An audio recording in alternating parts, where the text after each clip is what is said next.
Bienvenue, bonsoir à tous. Nous sommes le samedi 18 décembre.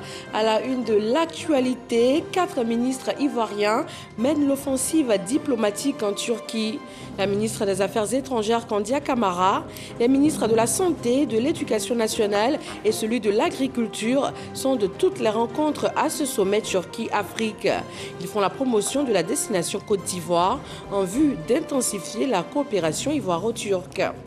Dans la capitale ivoirienne, Yamoussoukro, c'est la fin de la deuxième session de l'année 2021 pour le Conseil de médiation.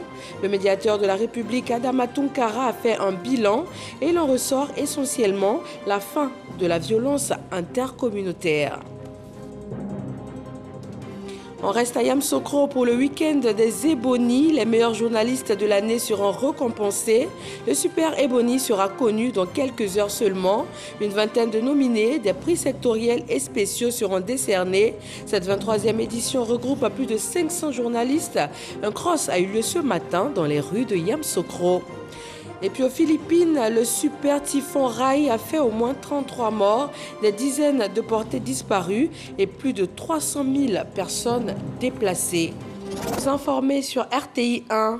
Dans la page culture de ce soir, nous parlons de l'Abissa, la plus grande fête traditionnelle que qu'on célèbre les 7 matriclans du peuple Onzima.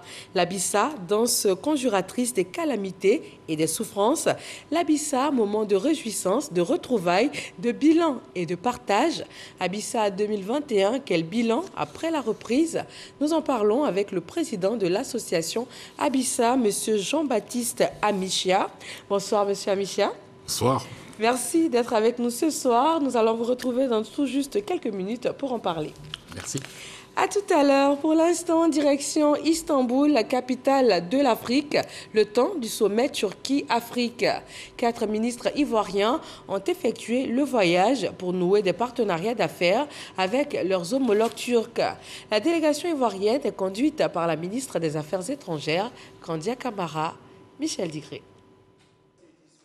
Les 4 ministres ivoiriens à Istanbul intensifient l'offensive diplomatique au second jour du sommet Turquie-Afrique. La ministre Maria Toukone a porté la voix de la Côte d'Ivoire au cours de la réunion ministérielle sur l'éducation, après quoi elle a eu une séance de travail avec son homologue turc. Nous avons parlé de la question de la sécurisation des examens, nous avons parlé de la qualité de la formation et le renforcement des capacités des enseignants. Nous avons parlé également de la qualité de la formation de nos élèves. Avec le ministre, nous avons convenu de continuer ces échanges, de faire en sorte que nos collaborateurs puissent se parler pour construire un partenariat gagnant-gagnant. Dans la salle d'à côté, c'est le ministre Pierre Demba qui a partagé l'expérience de la Côte d'Ivoire sur la riposte sanitaire contre la Covid-19. Je pense que la Côte d'Ivoire a su tirer son épingle du jeu. Nous voyons que à travers ce que nous avons fait, nous avons donc les meilleurs taux de vaccination dans la plupart des pays qui sont partenaires de la Turquie qui sont arrivés. Les taux de létalité et de positivité sont également très faibles. Donc je pars assurer, vraiment investi de l'expérience d'un pays qui a su en si peu de temps développer son secteur de santé et qui est aujourd'hui un modèle donc, en Europe et dans la sous-région. Au cours de l'audience avec le ministre turc de l'Agriculture, comme à la réunion ministérielle, le ministre Kobenan Kwasi Adjoumani a livré les priorités de la Côte d'Ivoire.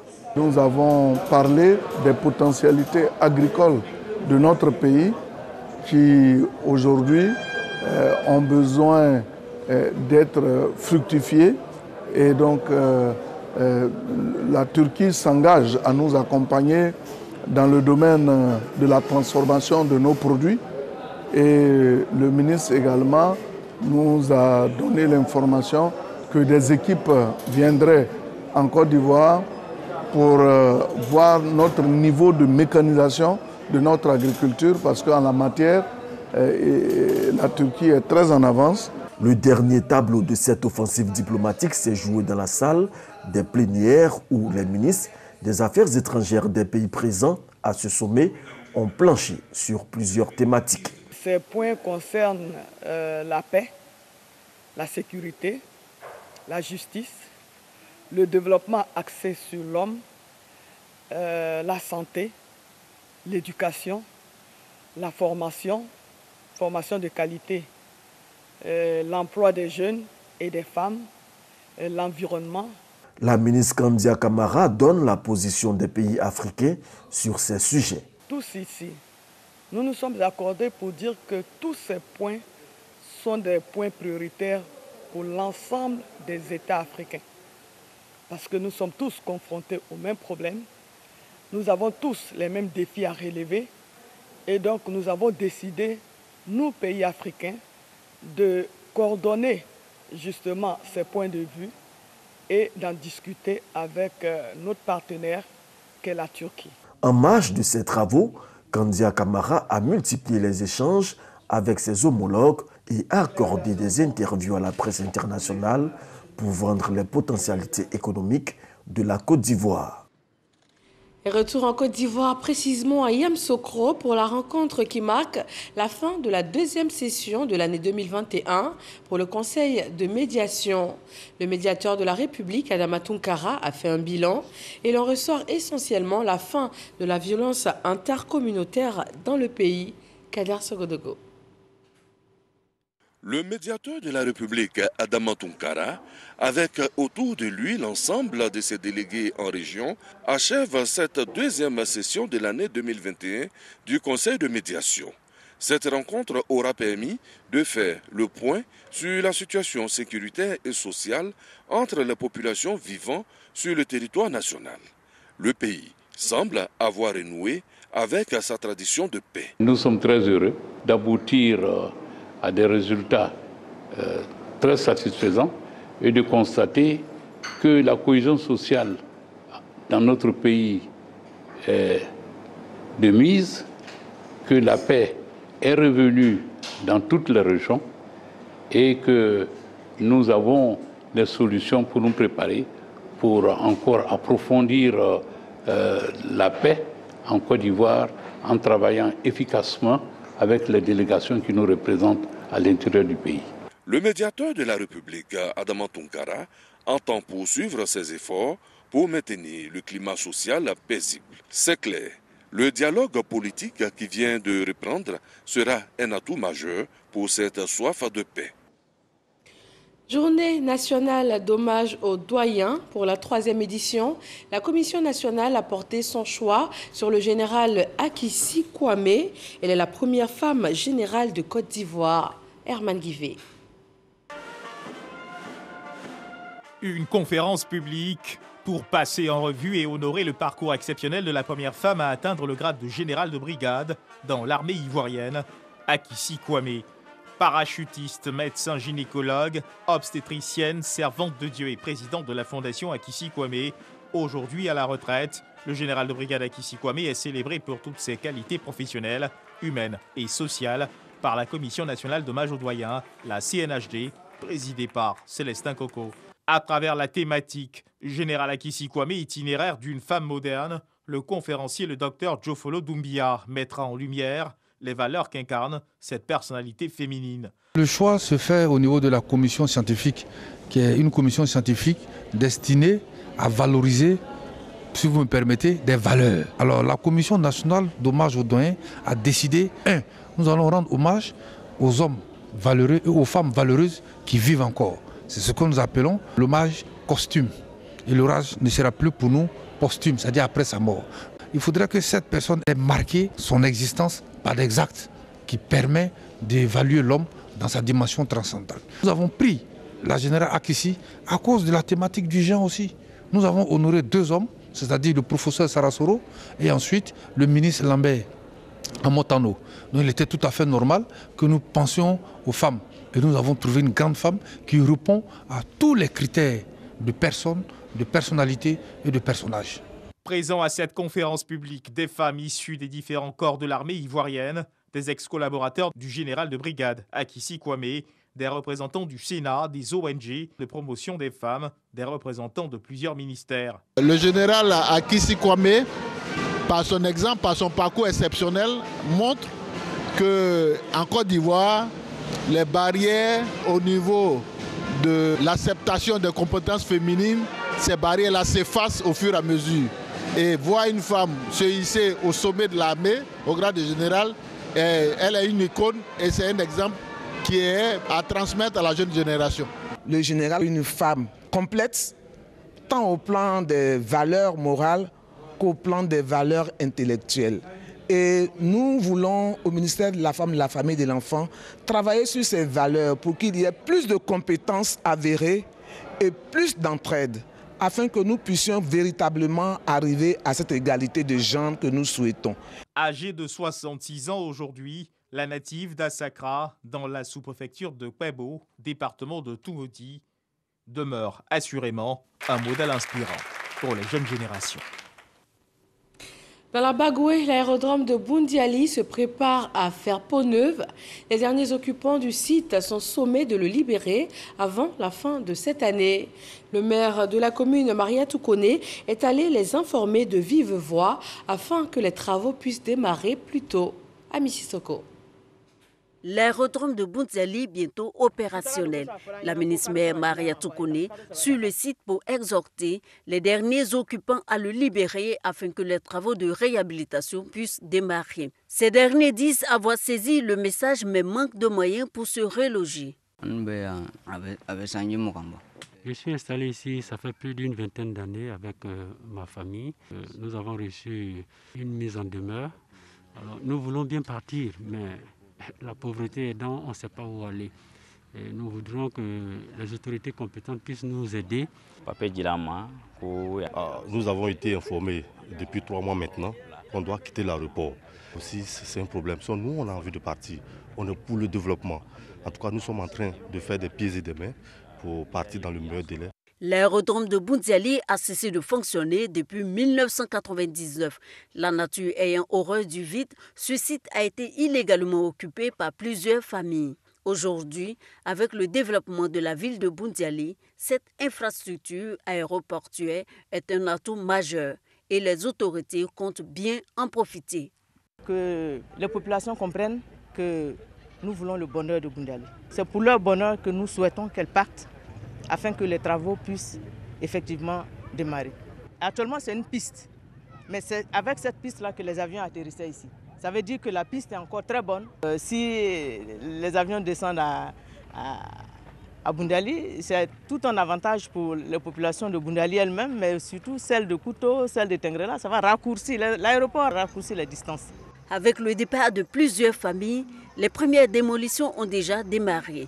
Les travaux de réhabilitation de la piste de l'aérodrome de Boundiali, longue de 2,80 km, débuteront au premier trimestre 2022. Il est aussi question de développement à Korogo. Le ministre-gouverneur Gaussou Touré poursuit ses rencontres avec les ressortissants du district du Denguélé vivant sur le territoire national. Et à Korogo, il a appelé à l'union et à la solidarité pour le développement du district. Sam Konan. Le ministre-gouverneur du district autonome du Denguélé, Gaussou Touré, à la rencontre de ses administrés vivant à Korogo. L'objectif est de leur expliquer les principales missions de son mandat et inviter chacun à s'en approprier. Au cours de cette réunion, plusieurs sujets débattus, principalement la question de la cohésion sociale entre toutes les populations vivant dans le district du Denguélé, qui regroupe le Kabadougou et le Folon. L'objectif que nous avons, c'est de tout mettre en œuvre pour que nous puissions transformer les immenses potentialités que nous avons chez nous pour que, au rendez-vous 2025-2030, que le district La Tête Haute soit classé parmi les districts les plus riches de la Côte d'Ivoire. La rencontre s'est déroulée au domicile du chef de la communauté Odjeneka au quartier Petit Paris. Une initiative fortement appréciée par l'ensemble des cadres venus prendre part à cette rencontre. On salue donc cette volonté du ministre-gouverneur du district du Denguélé de chaque fois, partout où le besoin se présente, de réunir tous les frères, toute la diaspora du Denguélé pour leur porter le bon message et les exhorter au travail, de s'intégrer parfaitement dans les populations qui les accueillent. C'est pas une séance de prière et de bénédiction pour le président de la République et pour la consolidation de la paix en Côte d'Ivoire qu'a pris fin l'entrevue entre le ministre-gouverneur et les populations. Les autorités religieuses et les fidèles musulmans de la commune de Yopougon ont procédé à la pose de la première pierre pour la construction de la grande mosquée de Yopougon-Niangon. Le point de Souleymane Donisongou et Alvorassa. Ce geste marque la concrétisation d'un rêve attendu depuis longtemps par la communauté musulmane de Yopougon-Niangon, celui de disposer d'un lieu de culte pour vivre leur foi dans la dignité. La réalisation de ce projet est le fruit d'innombrables efforts fournis de concert par les cadres musulmans et les autorités publiques. Ce complexe a initialement bâti sur une superficie de 2,5 hectares, comprenant une grande mosquée, une capacité de 7000 places à 2 niveaux. Il y a un groupe scolaire islamique. Nous croyons à la miséricorde de Dieu que c'est l'ouverture qui vient de se faire depuis des décennies. Le terrain nous a été offert. Aujourd'hui est un très grand jour pour nous. Aux côtés de l'imam principal de la mosquée, Cheikh Imam Ali Ouattara, président du COSIM section Yopougon, le ministre Adama Diawara, parrain de la rencontre, invite les musulmans de Yopougon à s'unir pour achever les travaux de cette mosquée. Je suis venu apporter ma petite contribution pour l'achèvement des travaux de construction de cette mosquée. J'en ai profité pour exhorter mes frères et sœurs à faire en sorte que l'islam en Côte d'Ivoire demeure sur sa voie, c'est-à-dire celle de la pratique d'un islam modéré, tolérant, sans extrémisme et sans fanatisme. Le terrain de la mosquée Vamoussa Bamba a été octroyé par feu le ministre Vamoussa Bamba. Il a une superficie de 22 000 mètres carrés. Ne sont plus au stade des travaux, mais il aura fallu 2 ans pour redonner un nouveau visage à la grande mosquée du village de Ganoué. Nous sommes dans le département de Ouaninou, région du Béré.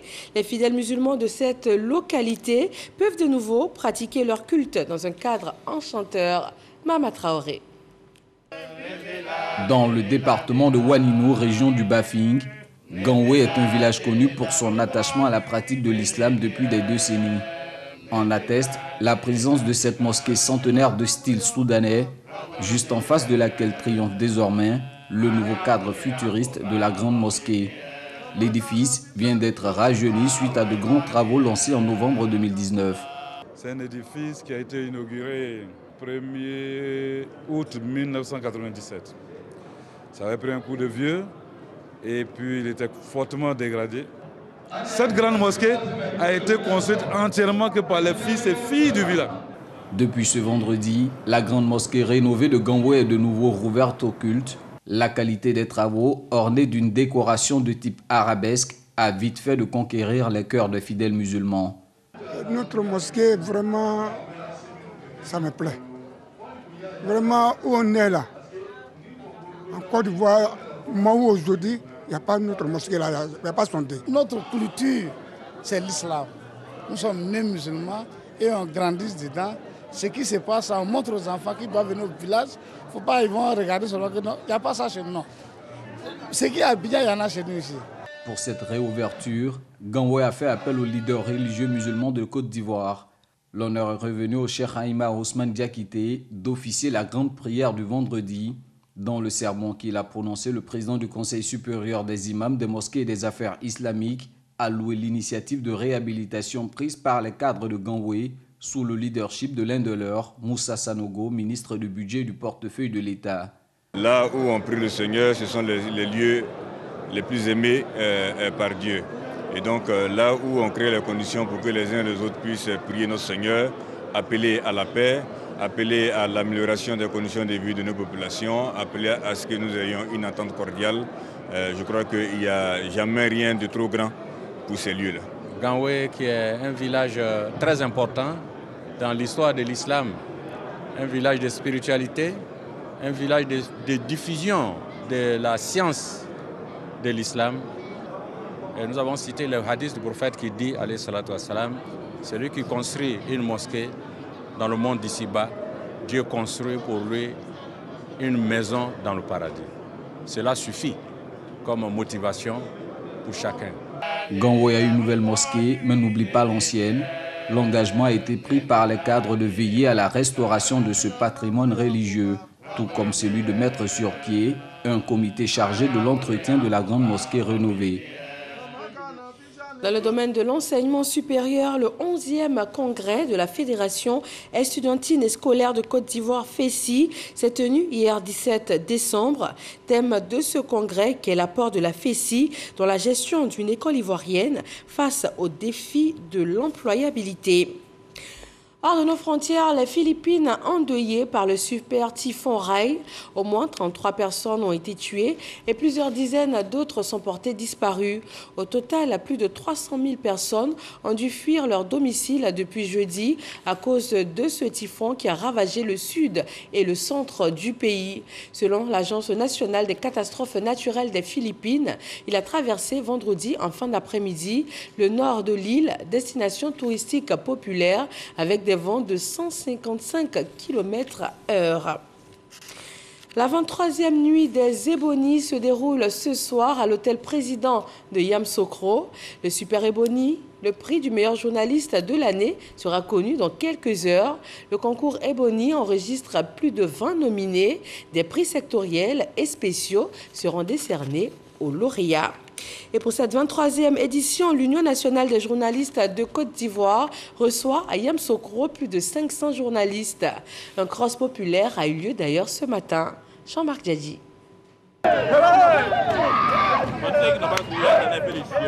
Cross populaire et séance de gymnastique au village Éboni de Yamoussoukro pour l'Union nationale des journalistes de Côte d'Ivoire. Pour la circonstance, des centaines de journalistes de la presse écrite, numérique et audiovisuelle ont troqué leurs plumes au profit des crampons. Ces professionnels de médias célèbrent à travers le sport l'excellence et l'éthique.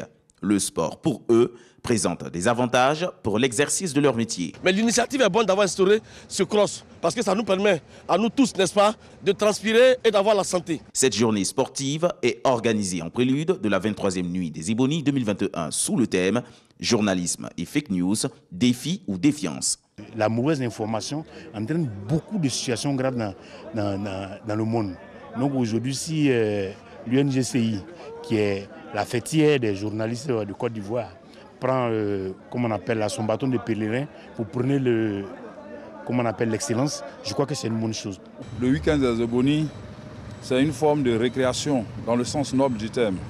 C'est-à-dire, après avoir créé, il faut se recréer. Il faut se recréer, certes, au niveau de l'esprit, mais il faut se recréer aussi au niveau du corps.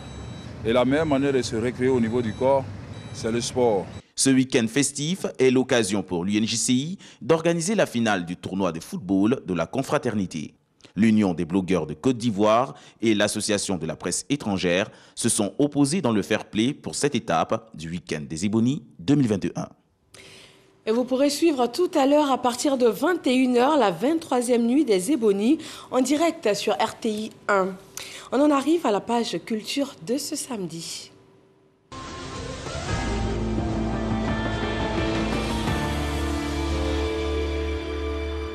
La ministre de la Culture et de l'Industrie, des Arts et du Spectacle a ouvert à Yamoussoukro la 7e édition de la Semaine nationale des Arts et de la Culture. Le thème de cette année, contribution des industries culturelles et créatives à l'économie d'une Côte d'Ivoire émergente. Kader Sogodogo. Et vous êtes là sur cette terre de Nana Félix Houphouët-Boigny, comme lui faire une petite suggestion. Laquelle? Depuis les temps immémoriaux, le succès de ce pays n'a reposé que sur l'agriculture, en héros agri. Il est sans culture. Parce que la culture doit participer réellement au développement économique de cette terre nord. Boumou Mamadou plante le décor d'un monde culturel ivoirien qui veut être en mouvement et prendre toute sa place dans l'édification d'une nation forte. Bienvenue à la 7e édition de la Semaine nationale des arts et de la culture qui dépose ses valises à la place Jean-Paul II de Yamoussoukro. Défilé des participants, majorette géante, la culture est célébrée dans toute sa dimension et son renouveau. Le thème de cette 7e édition est évocateur. Contribution des industries culturelles et créatives à l'économie d'une Côte d'Ivoire émergente. Arlette Badou Kwame, ministre de la Culture. et de l'industrie des arts et du spectacle dévoile ses ambitions. La nouvelle dénomination ministère de la Culture et de l'Industrie des Arts et du Spectacle traduit toute la quintessence de la nouvelle mission de notre département ministériel. Cette nouvelle mission traduit la vision du président de la République, son Excellence Alassane Ouattara, qui est de créer une véritable industrie, un écosystème de valeurs permettant à notre secteur de participer effectivement et sensiblement au PIB. En effet, il ne s'agit plus de promouvoir et de protéger le patrimoine culturel, mais aller au-delà en favorisant une émergence d'une véritable économie de culture. Des invités, au nombre desquels le directeur général de la RTI, Fosseni Dambélé, dont l'institution est prête à accompagner le monde culturel ivoirien dans cette nouvelle dynamique. Là où on parle de la culture ivoirienne, du patrimoine de notre pays, la RTI est présente. Et aujourd'hui, nous avons assisté à une très belle fête avec ce lancement en fanfare de cette 7e édition de la Semaine nationale des arts et de la culture. Et je voudrais profiter pour remercier Madame la ministre de la Culture et de l'Industrie des arts du spectacle qui, avec son équipe, ont réalisé un beau coup. Les pays invités, le Mali, le Burkina Faso, la Guinée, le Maroc, l'intégration culturelle au rendez-vous de cette 7e édition. Un soupçon de bonheur avec notamment le Zaouli venu du Pérou. Que la fête commence.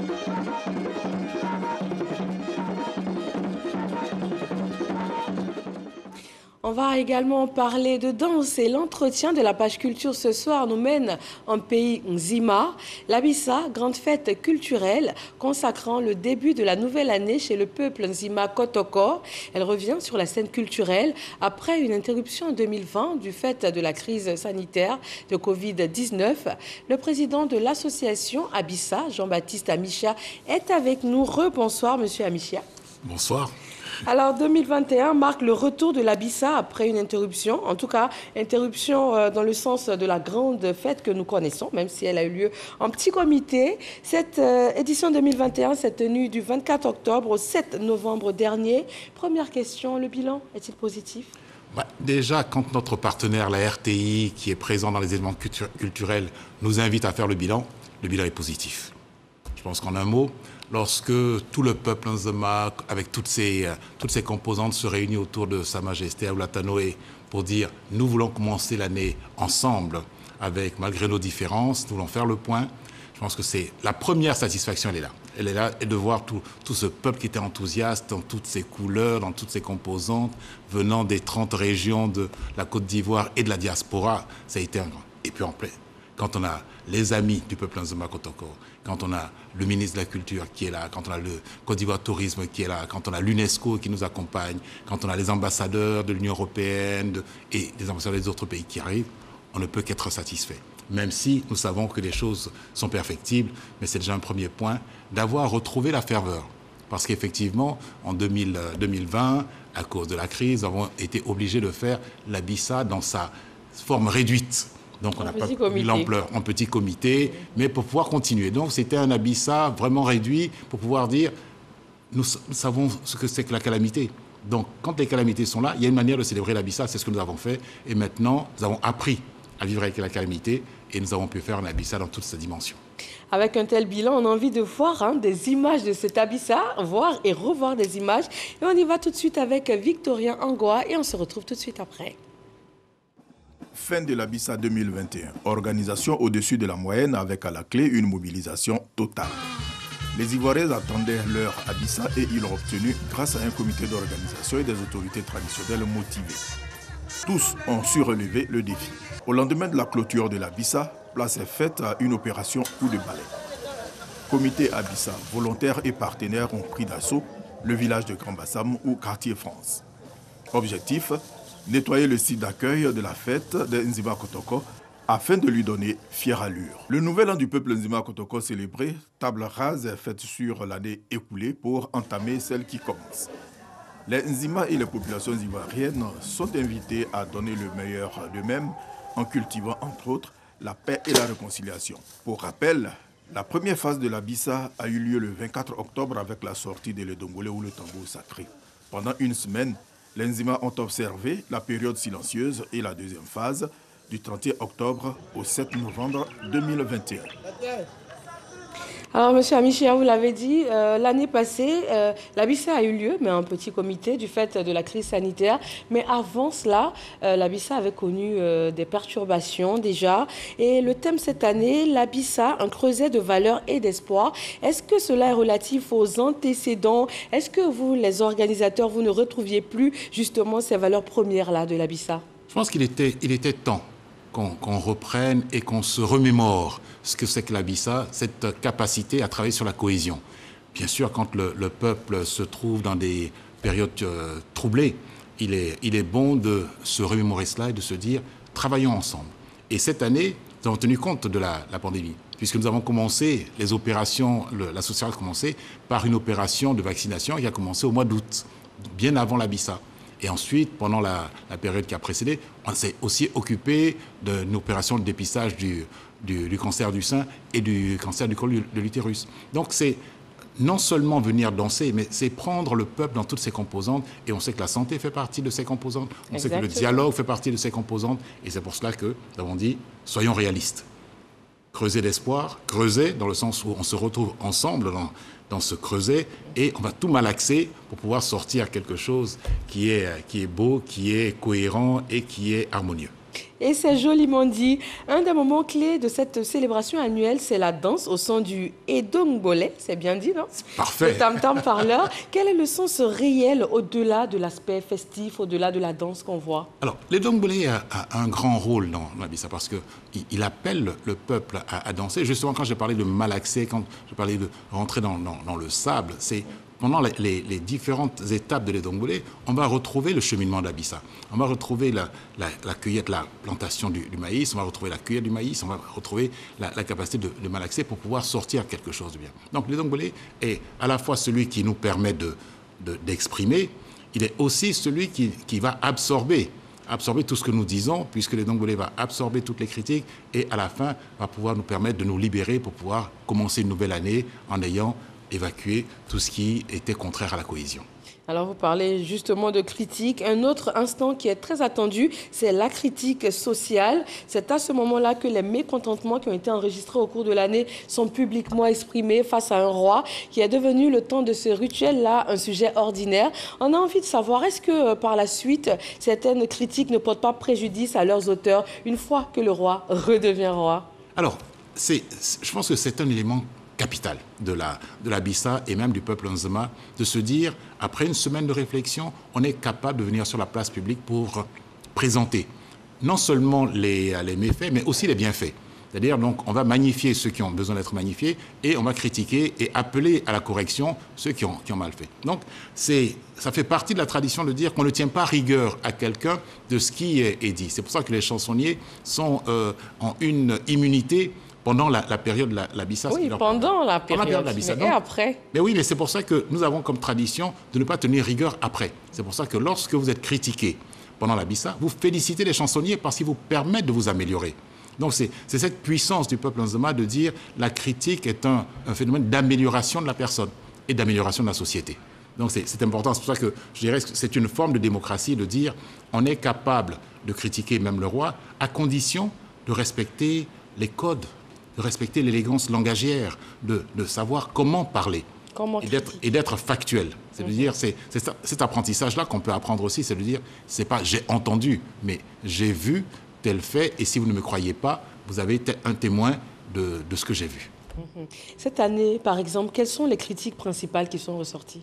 Alors, les critiques ont porté sur la cohérence sociale et sur le comportement des personnes, en disant il est important que lorsqu'on occupe des fonctions, on soit aussi exemplaire. Et donc là, c'est un appel aux personnes à responsabilité, à ce que leur comportement permette à la population de les prendre en exemple. Alors ça, c'est un modèle qui pourrait être retransmis à la société en général, hein. Oui, je pense que c'est là aussi ce que la Bissa pourrait apporter à la communauté. Et c'est pour ça que nous pensons qu'après avoir inscrit la ville de Grand Bassam, la ville historique de Grand Bassam au patrimoine mondial de l'UNESCO, la Bissa pourrait accompagner cela pour apporter au monde entier cette capacité d'avoir une démocratie particulière, une démocratie fondée sur la critique sociale, fondée sur un tam-tam, sur un son et sur une capacité d'un peuple à faire un bilan et ensuite à repartir de nouveau sur une nouvelle année. Ce qui vous réussit jusque-là plutôt bien. La Bissa attire chaque année de plus en plus de monde. Vous êtes le président de l'association Abissa. Dites-nous, qu'est-ce que vous faites pour attirer plus de visiteurs et en même temps garder ce côté authentique de la Bissa pour ne pas dénaturer cette célébration? Alors, ce qui est essentiel, c'est le côté authentique. C'est d'abord le rassemblement du peuple, c'est la capacité pour le peuple de se réunir. Et c'est à ce rassemblement-là qu'on invite nos amis. Donc ce sont les Nzema Kotoko qui font la Bissa et ils invitent leurs amis pour participer. Et lorsque nous voulons donner une dimension particulière, c'est là où la collaboration avec le ministère de la Culture, la collaboration avec Côte d'Ivoire Tourisme, la collaboration avec le Premier ministre, la collaboration avec un certain nombre avec l'UNESCO qui nous accompagne dans l'organisation. C'est la collaboration avec toutes ces institutions, quand on a le Conseil économique et social et culturel qui intervient, quand on a la mairie et tout ça. Donc tous ensemble, nous arrivons à faire en sorte que ce que célèbre le peuple Nzema Kotoko soit quelque chose qui est partagé par la communauté et peut-être qui est connu, qui est accepté et qui est protégé aussi par l'ensemble de la communauté. Mais justement, quand vous parlez de toutes ces personnes extérieures-là qui interviennent, toutes ces autorités, même des sponsors, des partenaires et tout, est-ce que cela ne vient pas changer un peu l'essence même de la célébration? Alors, si vous voyez, sur la place de la Bissa, vous n'avez aucune manifestation de communication et de sponsoring. Pour dire que la place de la Bissa est sacrée. Donc, tous les partenaires respectent cela. Et lorsque vous savez que le samedi, à 2 h du matin, parce que le rituel doit se dérouler, il n'y a plus de son, il n'y a plus de musique, et que l'ensemble des partenaires est capable de le respecter, vous voyez bien que la force, la tradition est bien respectée et bien là. Et nous pouvons continuer à garder cette force, à nous puiser. C'est-à-dire que lorsque le roi revient du bois sacré le dimanche matin, après son bain rituel, et que la population l'acclame, et qu'il monte sur son mannequin, c'est important. Et donc là, on peut dire qu'on transmet aux jeunes générations ces valeurs-là. Valeurs de cohésion, l'apprentissage de la danse, l'apprentissage des chansons. Donc c'est vraiment cela qui va faire l'ancrage et qui va pérenniser la célébration de la Bissa. Les valeurs sacrées. Est-ce qu'on a déjà de nouvelles perspectives pour l'année prochaine, vu que le bilan est positif pour cette année? Merci. On a déjà commencé. On a déjà commencé la préparation pour l'année prochaine. Et j'allais dire que le dossier le plus important, ce serait de commencer le travail pour l'inscription de la Bissa au patrimoine immatériel de l'UNESCO. Cela a déjà commencé ou bien? Donc nous avons déjà rencontré l'UNESCO et le plan de travail est en train d'être mis en place avec le ministère de la Culture, l'UNESCO et les communautés, la royauté, la notabilité et puis ceux qui sont les gardiens de la tradition. Merci à vous, Monsieur Amichia. Merci d'avoir répondu à notre invitation et de nous avoir donné toutes ces informations sur la Bissa. Merci Fatou Fofana. Merci à tous de nous avoir suivis. Restez surtout avec nous sur RTI 1. À partir de 21 h, vous pourrez suivre en direct de Yamoussoukro la 23e nuit des Ébonies. Bonsoir à tous.